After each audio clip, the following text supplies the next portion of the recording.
সুশাসনে প্রধানমন্ত্রী আবাস যোজনায় সরকারি ঘর থেকে বঞ্চিত গৃহবধূ রুমিলা রিয়াং।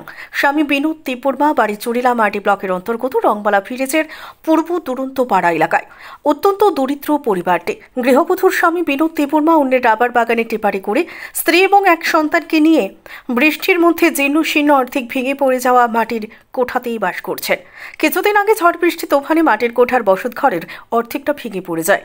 বাদবাকি অর্ধেকটার মধ্যে কোনো রকমে স্বামী স্ত্রী এবং এক সন্তান কষ্ট করে বাস করছেন। বহুবার রংমালা ভিলেজে এবং স্থানীয় নেতাদের কাছে প্রধানমন্ত্রী আবাস যোজনায় একটি সরকারি ঘরের দাবিও রেখেছেন, কিন্তু আজ পর্যন্ত বিনোদ তিপুরমা এবং রুমিলা রিয়াং এর কপালে জোটেনি সরকারি একটি ঘর। সুশাসনের সরকারি ফ্ল্যাক্স এবং হোল্ডিংয়ে গ্রাম পাহাড় সর্বত্র ছেয়ে গেলেও বাস্তবে সুশাসনের প্রচার যে কতটা ঠুনকো তা একমাত্র রংমালা ভিলেজের পূর্ব দুরন্ত পাড়ার গৃহবধূ রুমিলা রিয়াং এর বাড়িতে গেলেই স্পষ্ট হয়ে যাবে। Bureau report, planet Tripura news. ঘর পাইছেন না? না, পাইছি না। বৃষ্টিতে কি ভেঙে গেছে ঘরটা? কবে ভাঙছে? ও বৃষ্টি হয়েছে অনেক দিন আসে আর কি। আপনারা ঘর দিছে না? আপনার নাম কি? রুমিলা। আপনার স্বামীর নাম? বিনোদ তিপুরমা। এই জায়গাটার নাম কি? রংমালা।